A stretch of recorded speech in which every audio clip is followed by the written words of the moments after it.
what they've been doing for so many years for psychedelic science and research and meditation. So we have 2 mics set up at the front of the room, so if you have questions you want to ask, just form a line in front of the microphones, and we'll just sort of alternate different sides. So we'll take this side first. Thank you for your talk. Thank you for the work you've done for the community and for carrying on Terrence's legacy, who's lost fortune. I have 2 different questions, and it's up to you which one you'd like to entertain: microdosing or lessons from the hero's journey. What are your thoughts on effectively microdosing for mood improvements and creativity, and how can it be done well, from your perspective and experience? What has been the most powerful hero's journey you experienced, and what lessons did you gain from it? Okay. I have to share with you, I don't hear so well, so I may have to ask Jessica to repeat sometimes. I have hearing aids, but sometimes they don't really pick it up. So. No. I was asking about Dennis's thoughts on how to effectively microdose, or if you wanted to share some of the lessons he's learned from one of his favorite hero's journeys. Lessons I've learned from my hero's journeys. Well, okay, so the microdosing, I'm not an expert on this. I know it's all the rage. I would say that there is actually a concern if you're microdosing with LSD. And a lot of people like to microdose with LSD, but it seems that because of the unique way that LSD binds into the receptor folds over it in a way that it doesn't with other psychedelics, and it keeps it in that receptor site for a long time. That's why it's so potent, has such a long half-life and all that. The LSD also interacts with the 5-HT2B receptor. It's the 2A that causes the psychedelic experience, but it also hits the 2B receptor. And it seems that stimulation of the 2B receptor chronically, like every day as you microdose with LSD, can cause a proliferation of heart valve tissue over time. Jessica probably knows much more about this than I do. You know about this. It's called valvulopathy. It's a proliferation of heart tissue that is irreversible. There were a couple of serotonergic drugs on the market back in the 90s. If you ever heard of fen-phen, they were taken off the market because of this side effect. So if you look at the Hefter blog, if you go to hefter.org and look at the blog, there's a piece there about this potential adverse interaction. So when people ask me about microdosing, I say if you're going to microdose, do it with psilocybin or something else, not LSD, because none of the others have this interaction. So that is something to bear in mind. And again, another chance to plug Hefter, HEFFTER.org, and the blog has a discussion, and there's quite a bit in the literature if you go to PubMed. The other question is, what did I learn from my heroic doses? What I learned is to be more careful, basically, and pay attention to set and setting. And you know, respect these medicines. Don't approach them in a casual way if you're going to take heroic doses. So I guess that's the main take-home lesson. The other thing I learned from taking heroic doses, primarily of ayahuasca, is that it always reminds me how little we know, and I think that's a good lesson to remember. You know, we know so little in terms of the sphere of all there is to know. So it's good to be humble, you know, especially if you're a scientist, it's good to be humble, to just remind yourself the limitations of our knowledge as powerful as science is. So that's one. Thank you.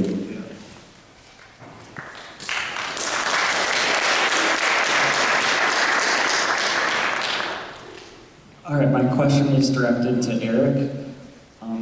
Psychedelics and meditation have been really beneficial and life-changing to me the last few years, but earlier this year I went on my second silent 10-day meditation retreat and wound up in the dark night. Prior to that, I never heard of the dark night and didn't really know what was going on, but ultimately I ended up being hospitalized and losing my job, and I've been in for quite a rough year. But now I kind of feel like I'm in spiritual limbo, like the path I was on was derailed, and so I'm not sure how to go forward about meditating and when or if I should take psychedelics again.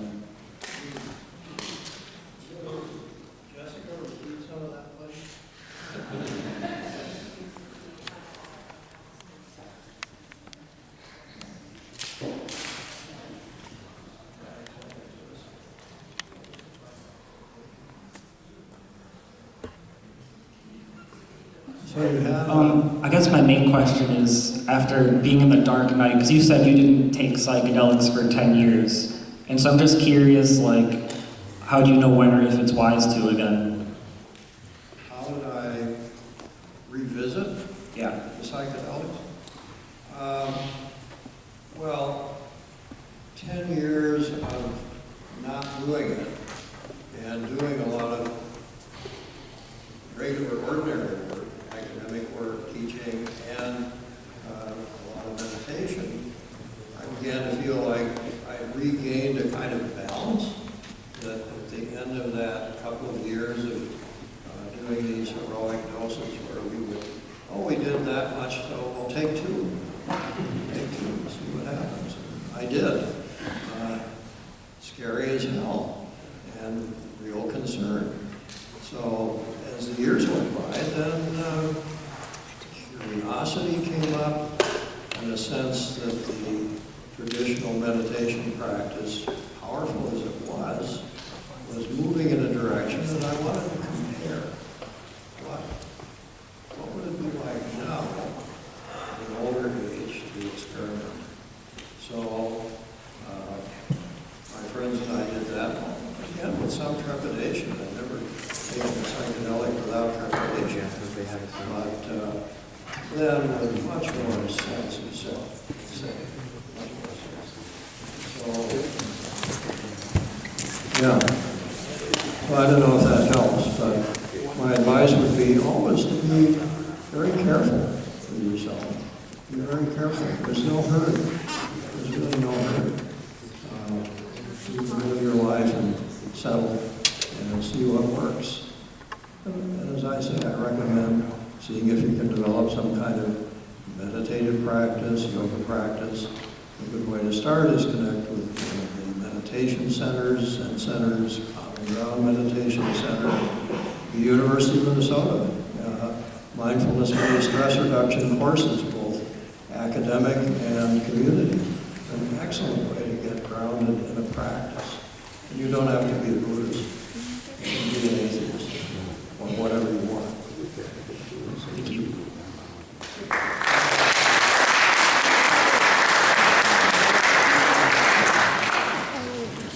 My question is for Dennis. First, I want to say I'm super annoyed that Holland didn't talk to you for his book. It's sort of like writing a book on physics and not talking to Stephen Hawking.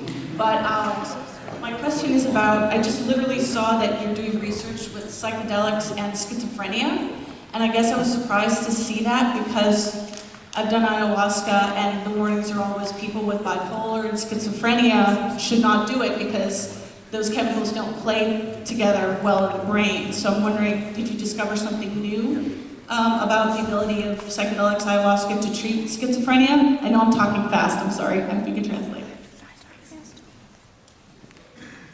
Well, yeah, I don't know. I mean, in general, if you have a tendency for schizophrenia, or even a genetic proclivity that you may not know about, and it's hard to know if you have it, but in general, psychedelics would not be recommended for that. I understand there is a study with MDMA and people with social anxiety disorder who, they may be autistic, which is not the same as, or they may be high-functioning autistic, not the same as schizophrenia.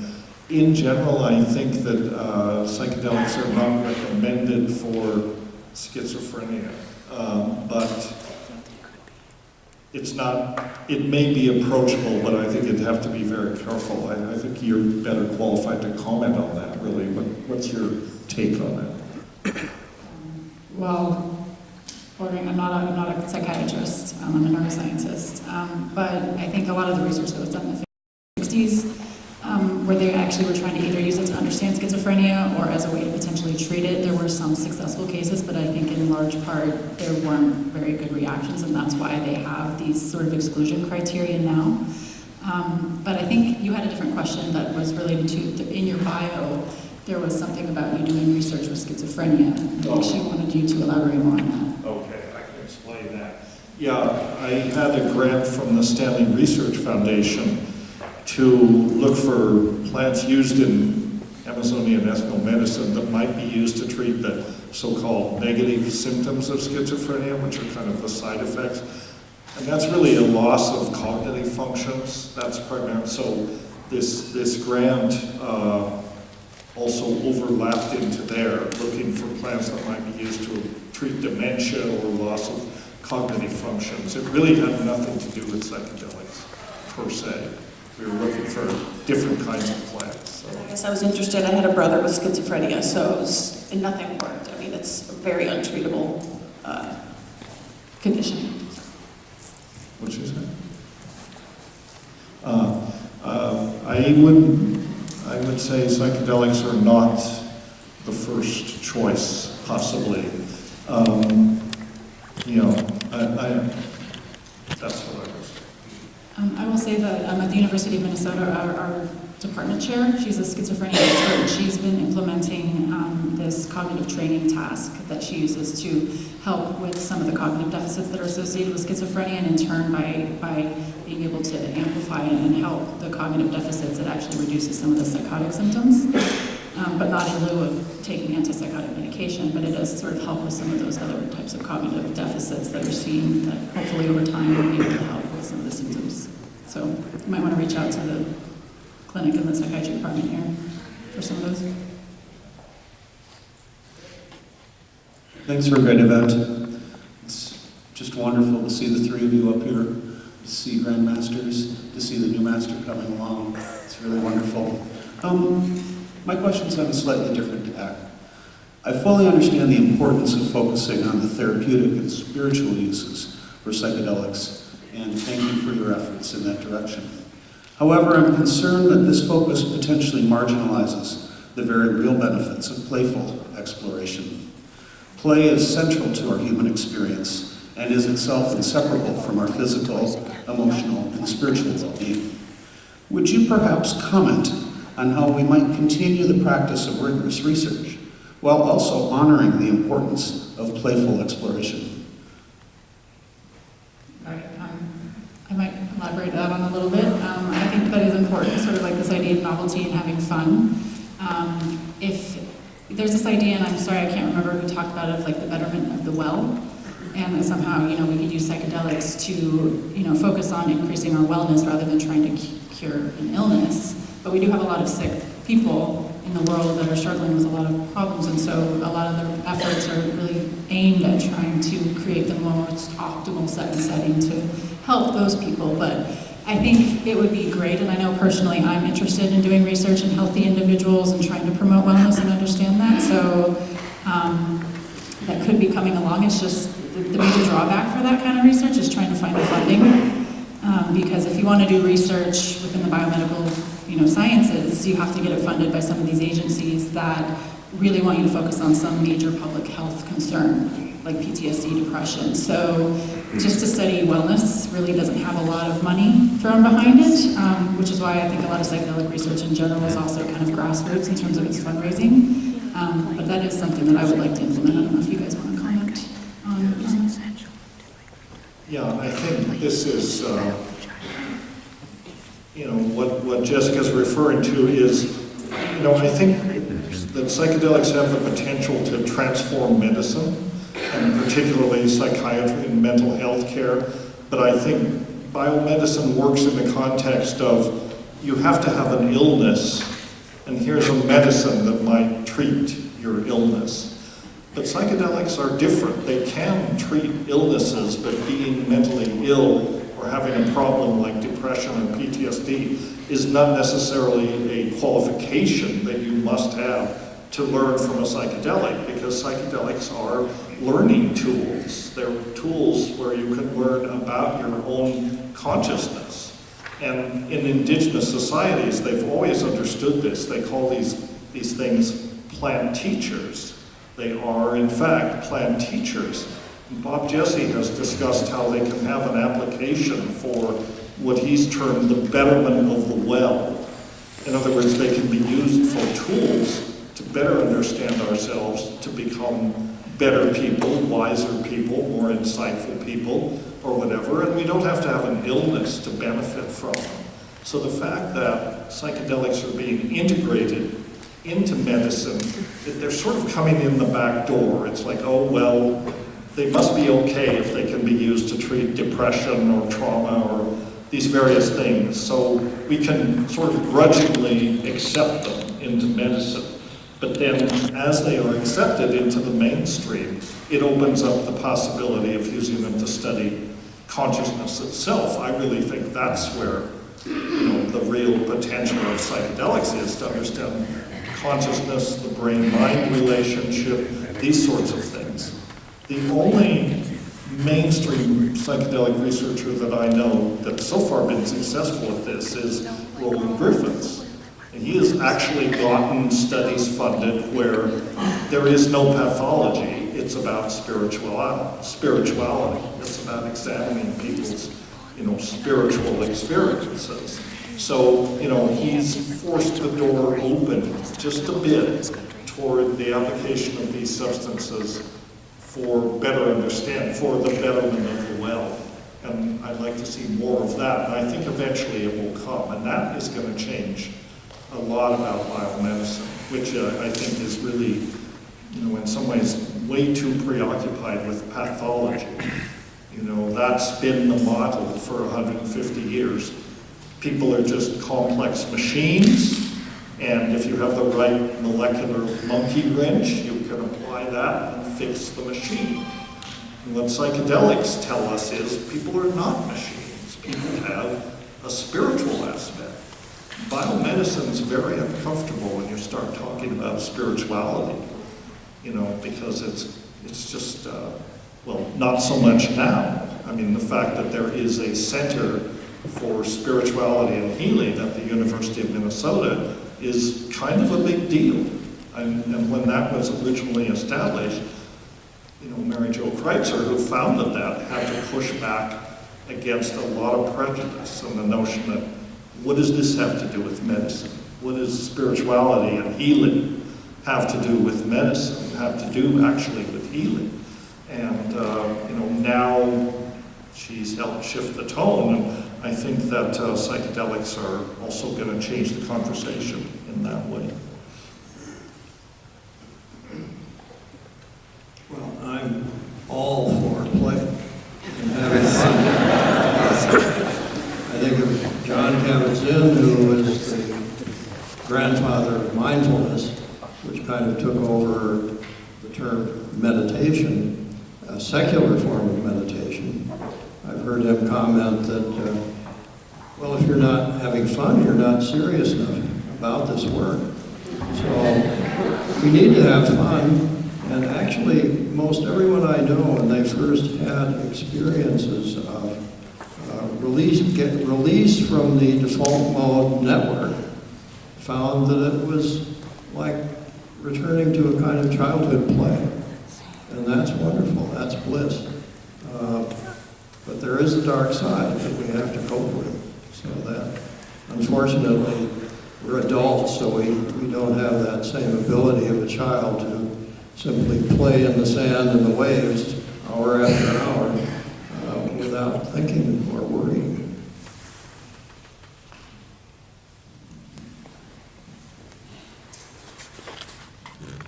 Firstly, I want to thank you all for for making sacrifices to dedicate your life to service and demystifying a lot of aspects of psychedelics. My question comes mostly from a place of internal confliction right now. I support psychedelic use and the popularization of ayahuasca, but I feel uncomfortable about the westernization of the practices and ceremonies that are held here. And I also feel uncomfortable with the way we're treating it as tourism. So my question is, given the origin of ayahuasca traditions and the potential healing they experience could bring to people across the planet, how do you see this medicine becoming accessible beyond Central and South America? How can these traditions be preserved and respected? And how can the tourism aspect be addressed as well as sustainable regenerative practices?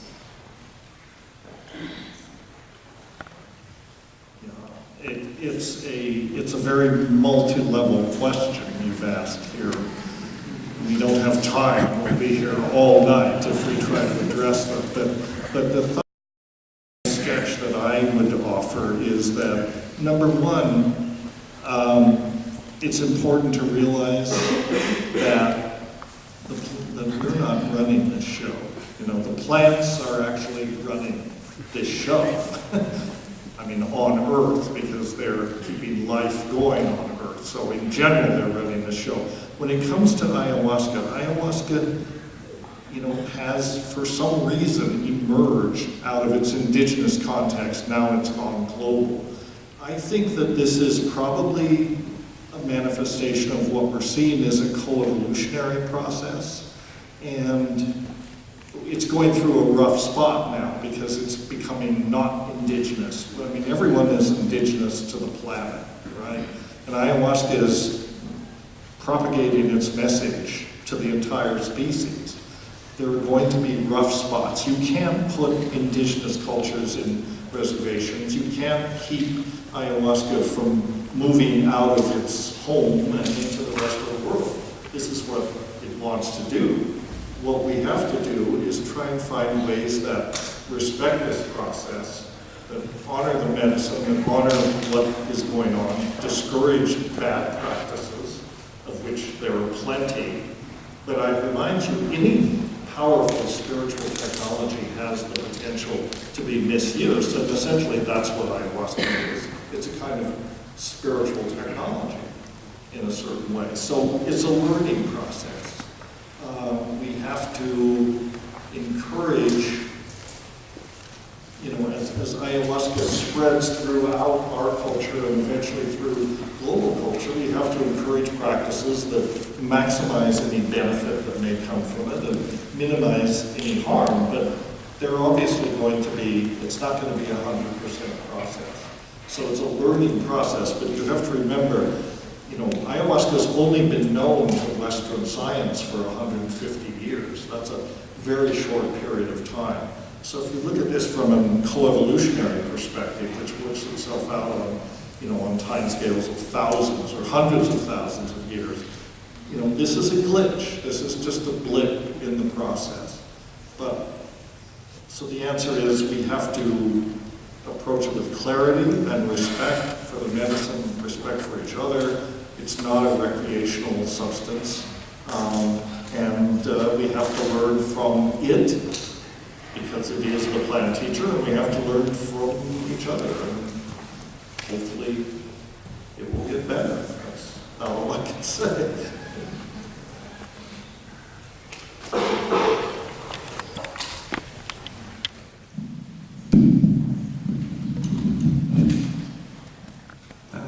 Dennis McKenna, thanks for all the work that you and your brother have done, and the work has gone farther than I could imagine, and one of the places that it's gone to is a little comic book series called The Invisibles, and in that series they show like an artistic representation of the La Chorrera experiment. They show actual art of the soul or the matter body existence, like on paper. And that's where I kind of first saw both you and your brother's ideas. And so, given that that's kind of a mixture of both the internal and the external, do you have any frontiers that you'd recommend for the youth to be looking for, like that, like the La Chorrera experiment? Do you have any other frontiers that you'd say, go out and check this out?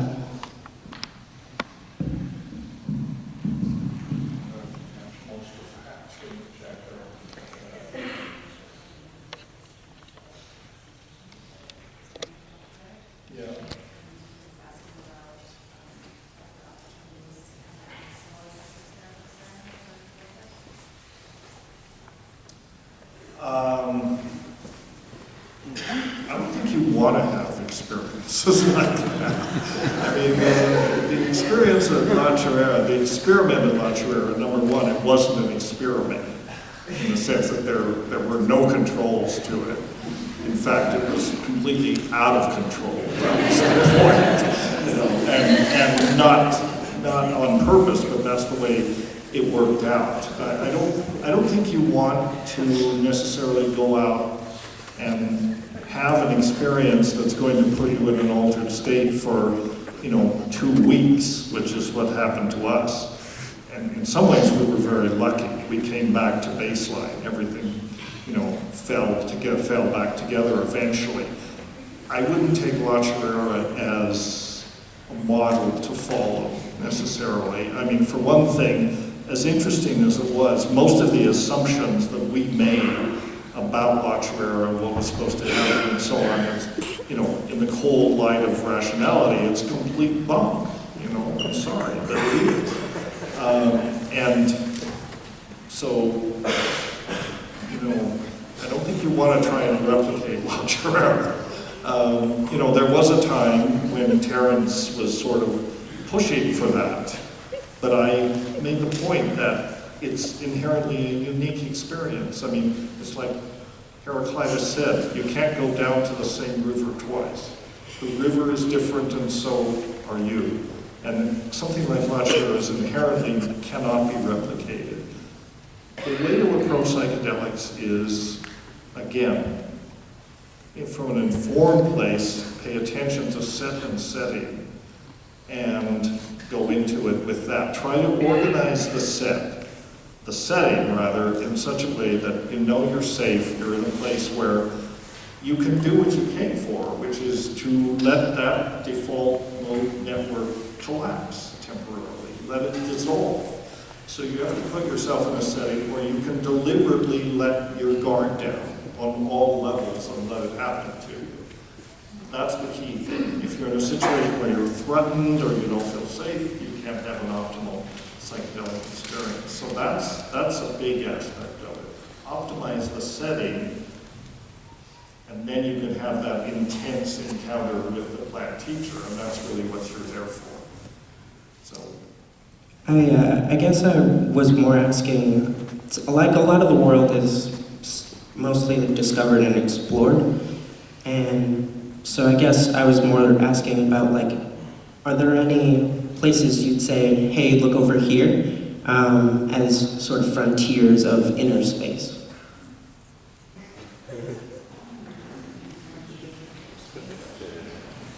well, new frontiers of inner space are worth exploring, and I don't discourage that, but I think it has to be approached carefully, that's all. Because, you're dealing with your brain-mind system, you're dealing with these powerful substances. How many of you here have heard of the DMT-X project? A few people. So this is an interesting idea about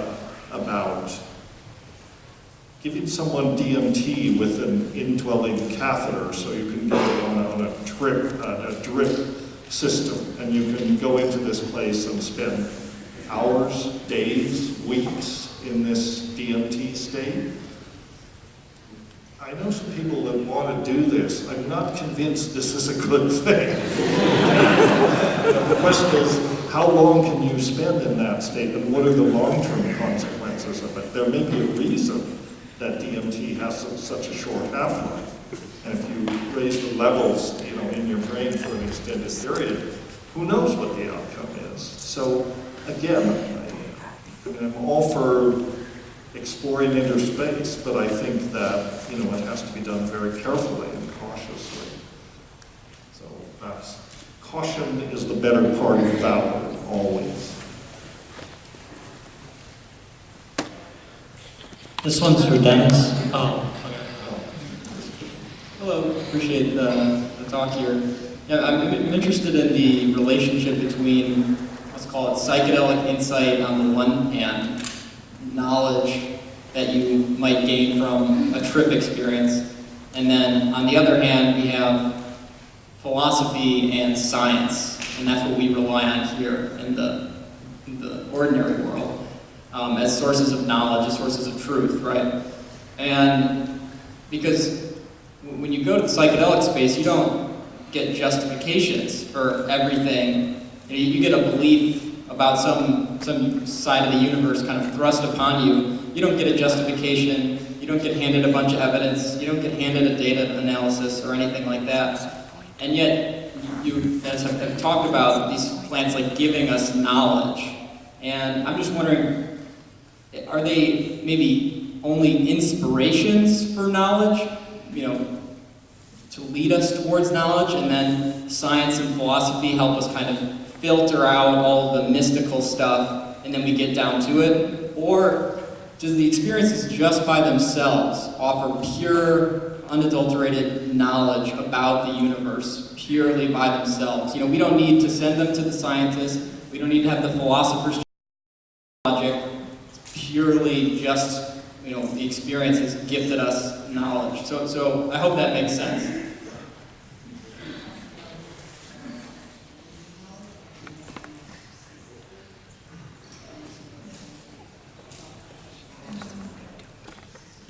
Well, you guys don't ask the simple question.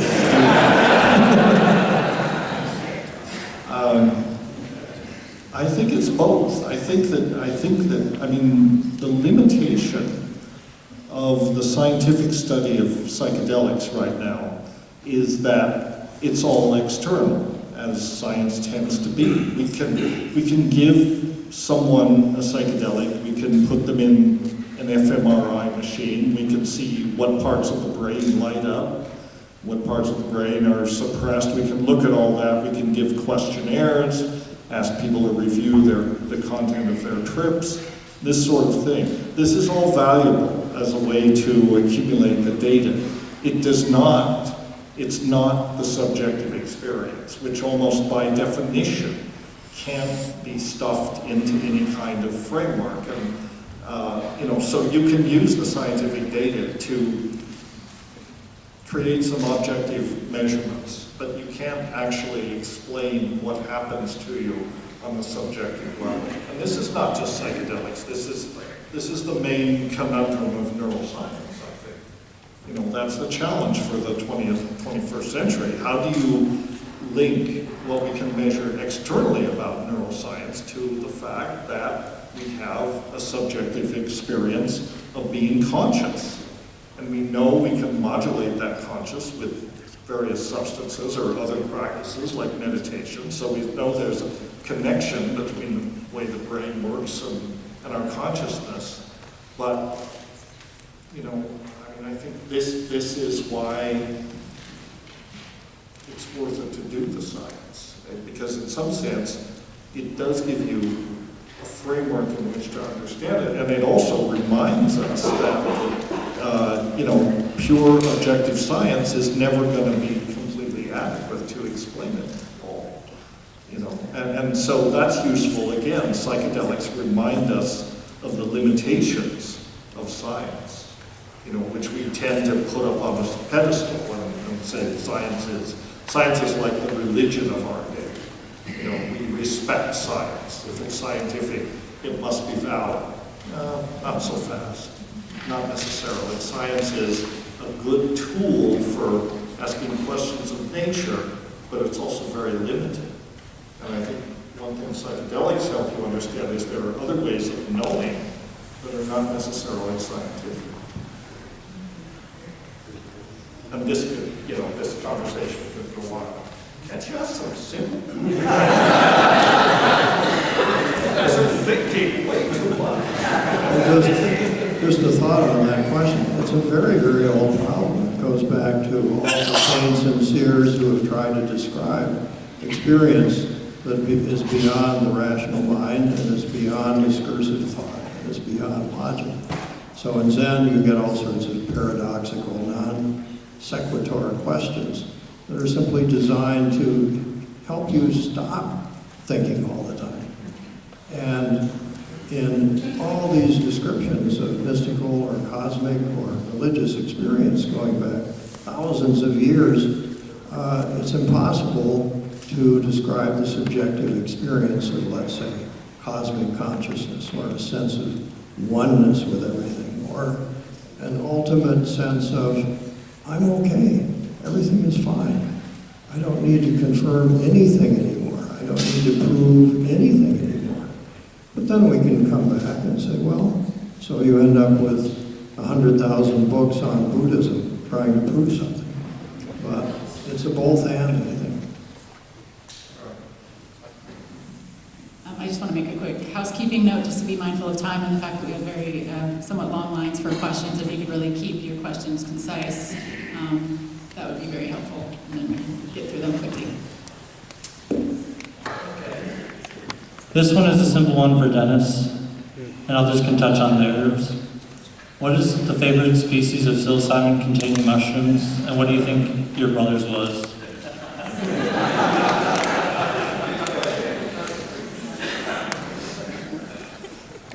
My favorite species of mushrooms. Well, I can tell you for sure my brother's favorite species of mushrooms was Psilocybe cubensis, because he never tried any other kind. And there are over 200 kinds of species of psilocybin-containing mushrooms. I haven't eaten them all, so I can't tell you. I like Psilocybe cyanescens, one of the Pacific Northwest varieties. It's much stronger than cubensis. It's about 2 grams of cyanescens is equivalent to about 5 grams of cubensis. It's very good. What can I say? But so's cubensis. Thank you all, I appreciate it.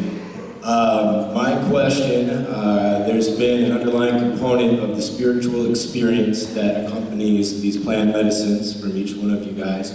And other than the Good Friday experiments, and if I'm not mistaken, something from Johns Hopkins currently or in the future, attempting to give psilocybin to a rabbi and heads of religious factors, is there any studies, have there ever been, or will there be in the future attempting to quantify spiritual experience? Well, I mean, you referenced the Johns Hopkins studies, which there is this mystical experiences questionnaire that they give where, it's like this, I don't know, it was like a 130-item questionnaire that they refined down to a 30-item questionnaire where you can actually distill down domains of a mystical experience that have gone through sort of statistical rigor and psychometric testing to make sure that it's actually tapping into this. And these sort of mystical experiences have been correlated with positive clinical outcomes. Other work that's being done, aside from the ones that you mentioned, is also in University of College London. So Robin Carhart Harris is using these to sort of like get a really good quality experience that, if you can have the right set and setting and really, have the right music and sort of facilitate this sort of catharsis and mystical experience, that then is what is more beneficial. But are you talking about just studying pure spirituality without any kind of clinical benefit? See, I wouldn't even know how to ask the question, so just in a general sense and how they would go about it, I guess, would accompany be the second part of that question. So there was a lot of research done, and maybe Eric can touch on this in a bit, but so Walter Pahnke was this guy in the 60s who was involved in a lot of this spirituality research. I think he was involved in the Good Friday experiment, is that correct? And actually, and so So he devised the original version of this mystical experiences questionnaire, and he actually trained Bill Richards, who is the author of the book Sacred Knowledge, and he's also one of the therapists at Hopkins, and really trying to kind of cultivate that aspect of the psychedelic experience. And like Dennis was saying, some of the earlier work from Roland Griffiths and Bill Richards and the team at Johns Hopkins was really focusing on just spirituality in healthy people. I don't know if you want to touch on that. It just reminds me that I met a guy in his 50s who was a psychedelic virgin who went and worked with Roland on his study to see what happened with long-term meditators who had no experience with psychedelics, and then comparing the experiences. And we had lunch, and he was just, his reaction was basically, well, that was wonderful. That was wonderful. Very deep experience for him. But again, I don't know how to put in words what his meditative experience is compared with the psychedelic experience. My own experience is it's kind of like moving up two sides of a mountain, and somewhere there, you're really in the same space. You're moving in the same direction. I think that one of the main take-home lessons from this work on psilocybin and spirituality, that Roland Griffith has been the pioneer, but now it's being investigated. It means that there are different ways to have a mystical experience. And the fact that you can, under replicable conditions, reliably induce a mystical experience is a huge thing, because it means that that state of mind, which is so cherished, which many people try for years and years of meditation and spiritual practice, can, under the right circumstances, be experienced by pretty much any schmuck if you take the right amount of psilocybin under the right conditions. So that's an interesting thing. It means that mystical states of mind can actually be studied with the tools of science. And I think that's very cool. The people at Roland's study report that their experiences are often the single most meaningful experience of their lives. Or some say, well, it was the 5 most meaningful experiences of our lives. Well, we all crave happiness. I mean, if Pfizer were to come up with a drug that they said, this will induce the most meaningful experience of your life, wouldn't we all want that? And yet, these drugs have been prohibited and vilified for so long. Well, I hope Pfizer doesn't lead the charge, but I think we're having a different, we're seeing a different perspective on what it is to have a mystical experience. I mean, in some sense, on some level, it's a reflection of a neurochemical brain state. But then, isn't everything, aren't all aspects of consciousness, in some sense, a reflection of the hallucination we create for ourselves and inhabit?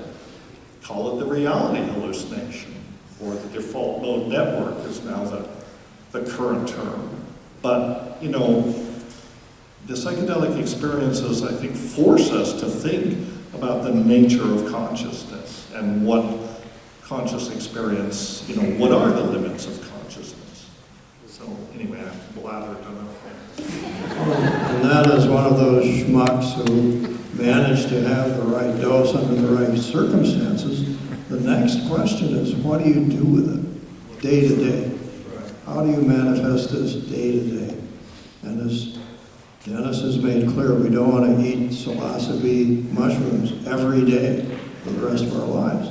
So meditation, yoga, all these spiritual practices are options by which this kind of experience can be grounded and centered in something other than an occasional trip.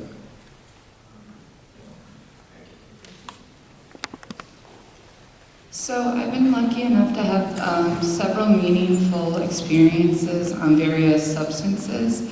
But with DMT, I hit a wall because everything go black, and I can't remember a thing. So it's like I'm not having the experience at all. I come to and I'm very confused because it was nothing and then it's something.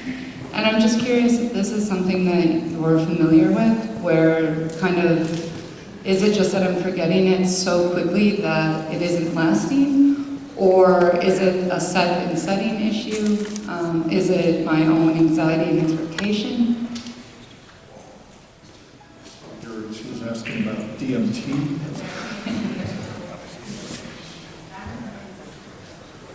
Yes, okay. I'm sorry I have to keep asking. That's the problem with getting geezers up here, you know. You can't hear. Yeah, DMT, I think for that reason, because it is so short, is difficult to bring back much noetic content. I mean, this was the conundrum that Terrence and I faced, and that's what motivated us to go to La Chorrera, because we were incredibly impressed by the DMT experience of smoking it, but then it evaporates, and it's all over, and you're left with little to bring back except a sense of astonishment. Oh my God, what was that?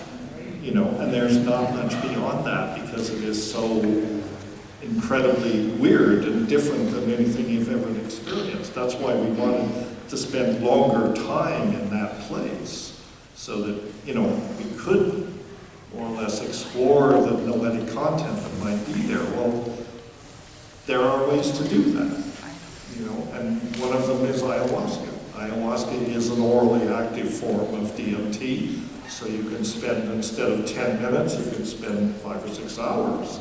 Not at the intensity of a DMT trip, but it's much more deep in terms of noetic content.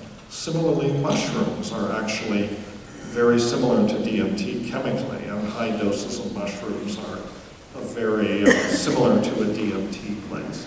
So I would say maybe that's where you look for the noetic content. It's, you know, it's difficult to fit DMT into a therapeutic protocol simply because it is so short. And it's so overwhelming that by the time you're back to baseline, you've already forgotten what it's like, you know, and we talked about language and the inadequacy of language to describe psychedelic experiences, and yet there is this impulse to try to start boxing everything into some linguistic model right after the experience, almost as a reaction to it. It's like, this is so powerful, I have to, you know, diffuse it in some way by creating some linguistic, you know, interpretation of it. It's good, I think, if you can avoid that. And that's why they emphasize the importance of integration. You know, it's good if you can give yourself time not to construct these models and just think about it for a day or a week or the rest of your life, you know. So,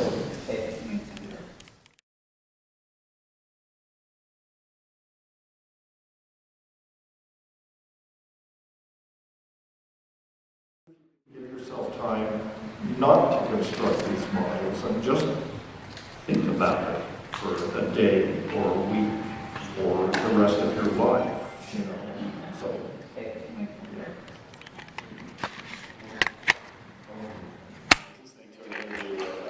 Prof earlier this week, and he had mentioned that there's no evidence that consciousness exists in our brain, that our brains are perhaps just receptors for universal consciousness, and that psychedelics might be a mechanism to open our minds up to a broader bandwidth of the universal consciousness. Do you think that's true? And if you do, how do you know if that day to day?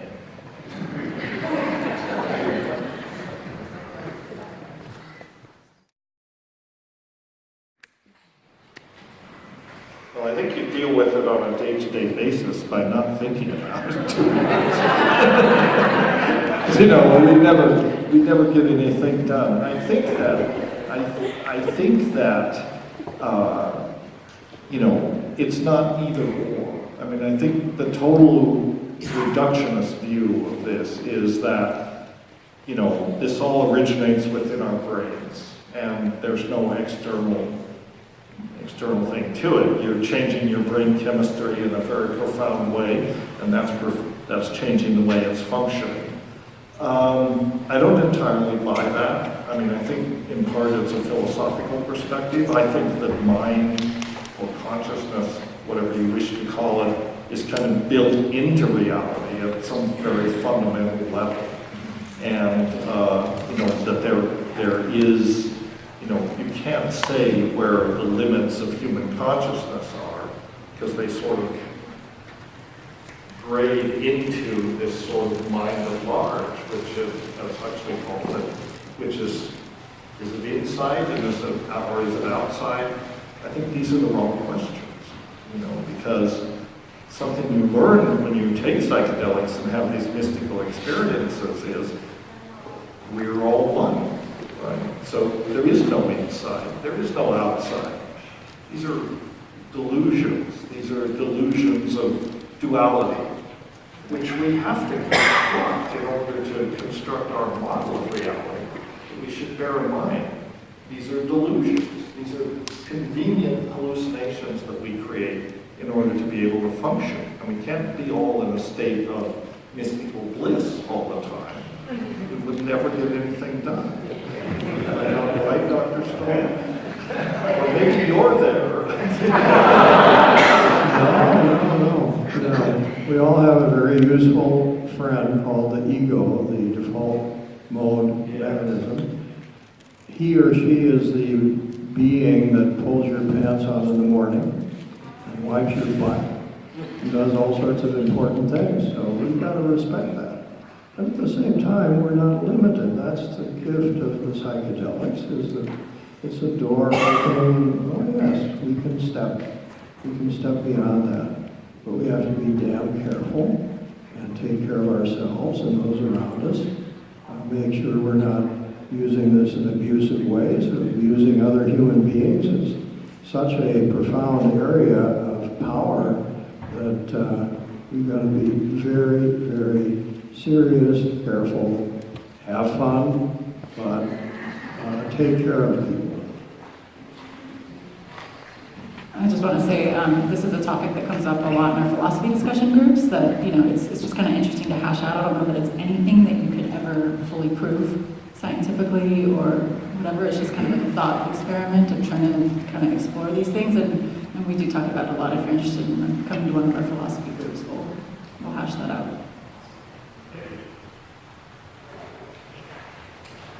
Hi,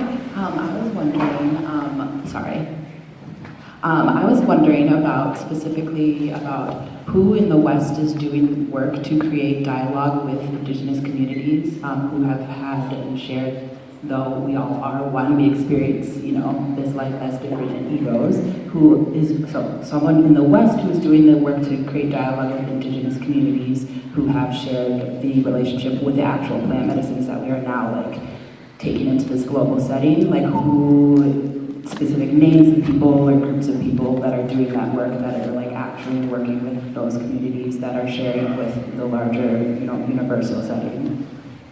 I can say that one person that comes to mind is Bia Labate. So she's an anthropologist from Brazil, and she's been working in Mexico for a while, and she actually just moved recently to San Francisco, and she's, really trying to promote diversity in sort of the psychedelic community and some of the psychedelic conferences. So at the Psychedelic Science Conference in 2017 that was hosted by MAPS, they had an entire plant medicine track, and they had a lot of shamans coming up to talk, to have that Indigenous voice represented. And another woman I know of, she's a graduate student, her name's Dawn Davis, and she's actually Native American, and she's researching peyote and trying to also have that voice out in the psychedelic community.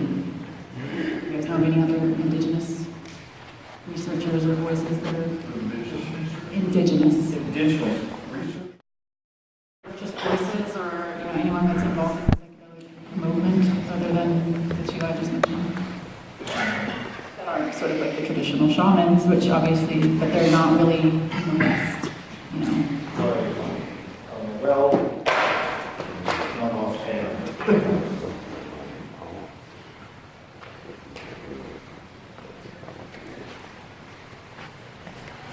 Hi, glad you're on there. So I wanted to ask, there's kind of a lot of different Yeah, there are kind of like a lot of different possible intentions for using psychedelics, like spiritual uses and recreational uses and therapeutic uses. And I'm wondering if these overlap, is there a spot where they all overlap right in the center? And if we were to hypothesize the existence of a use of psychedelics where all the possible uses of them overlap, what would you call that region of the Venn diagram of psychedelic intentions? Maybe that would be God, or I don't know, the soul, the overlap of all possible psychedelic experiences. What would that sort of intersection be? The intersection between recreational use, spiritual use, and what kind of use? Therapeutic use. Well, I think these are, we think of these as separate categories, but I don't think they really are. There is a lot of overlap. If you use a psychedelic recreationally, that is not necessarily illegitimate. It's okay to have fun. Look at the word, recreation. So that implies recreation. Recreation implies a therapeutic benefit. It's renewing. That's what recreation is. So using a psychedelic recreationally doesn't have to be automatically irresponsible. I think we can benefit. If you use it in a different way with a particular therapeutic goal in mind, PTSD, I have depression, I have PTSD or something like that, or I want to understand my inner psychology, my relationship with my mother or whatever, that's more of a therapeutic thing. You can take it for those insights. I think it's important. They talk about setting an intention. If you're going to take a psychedelic, you should have an intention. The intention might be, I want to see a lot of pretty visions and enjoy the evening. There's nothing wrong with that, but at least, that's what you said. Or your intention might be more serious. I'm looking for some kind of insight, or, I want to solve a problem. That's also legitimate. I think all the uses, there is no one kind of use that's somehow more legitimate than another, except that if you're using it in a way that's not respectful of yourself or the medicine, or if you're using it to harm other people, just like any technology, that's the important. One of the things about psychedelics is they're an intensely personal thing. Everyone's conditions then step back and let it happen, because the medicine is the teacher. The interaction between the medicine and the person is where the learning goes on. So, I don't think there is an illegitimate use as long as you approach it with clarity and thoughtfulness and all that.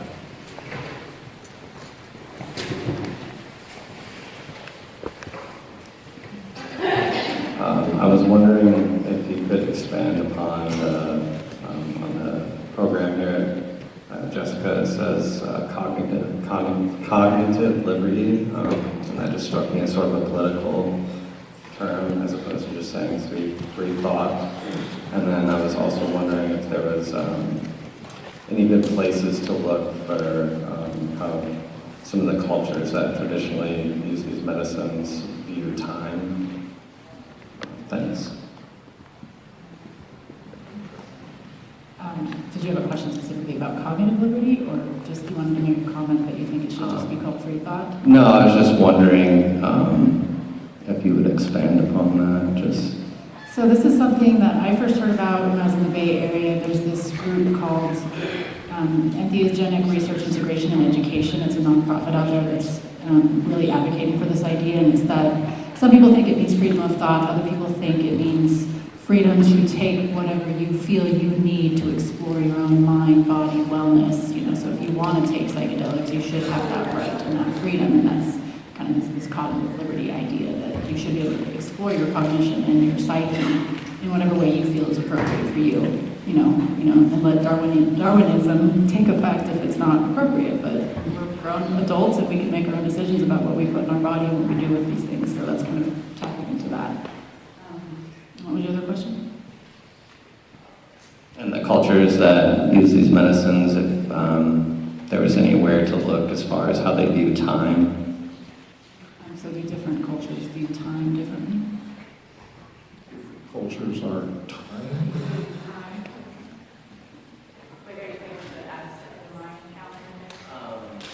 Yeah, like the cultures who use ayahuasca or like Marina Sabina, if there was any sort of stories about the concept of time in general as opposed to like our Western view of just progression in like a linear sort of way.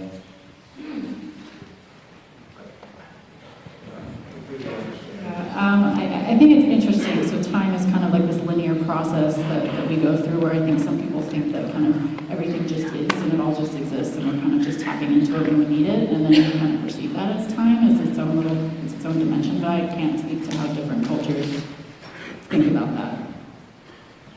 Yeah, I mean, to the extent I understand what you're saying, different cultures view time differently, obviously, and time to physicists is different than we think about time. You know, our experience of time is built into our biology. It's really a subjective experience of time as a function of, our metabolism. That's kind of the process by which we experience, sort of our presence persisting through time. And we know that psychedelics can greatly distort that or distort it from what it normally is. But I still think you can't separate it from a subjective experience. It's part of subjective experience, otherwise everything would happen at once, right? And that's kind of confusing.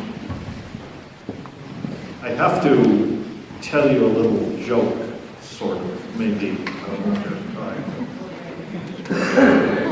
Well, maybe we'll end it. I don't know. This is a story about Paul Stamets. Many of you know who Paul Stamets is, the mushroom.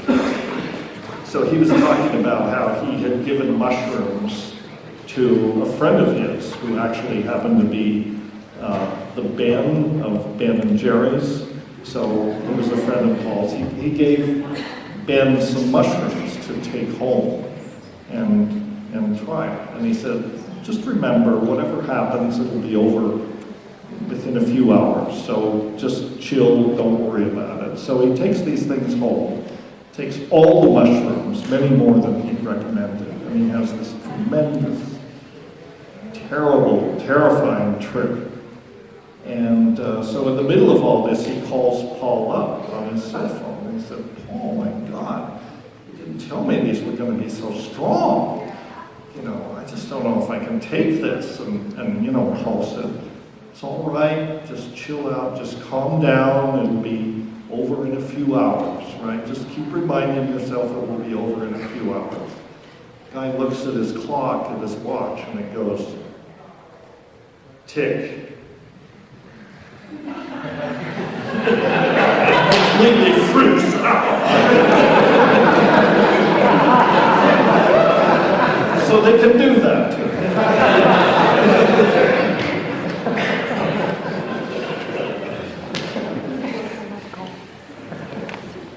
Hi, thank you again for all the patience with our questions. Drawing from the anthropologist Martha's work of the cosmic serpent, wisdom requires not only the investigation of many things, but the playful contemplation of it. For the entire panel, what has helped connect your scientific investigative mind to your playful mystical mind? How do you strengthen play while still being connected with the scientific? I think about this a lot because I'm a spiritual person. I'm also trained in some hard sciences. And so I try to tap into my spirituality and, issues of magic and things that maybe I can't prove scientifically, but I always kind of keep in mind that yesterday's science fiction is today's science. So just because it seems strange and unprovable today doesn't mean we just haven't figured out how to yet. And I like to keep that in mind, and I always think that anything is possible. But also keeping in mind that if I really do decide I want to test something, that I can rely on the scientific method to really kind of hammer out the details if the technology is available to do it appropriately, that we can actually answer the question. Yeah, I think people think that,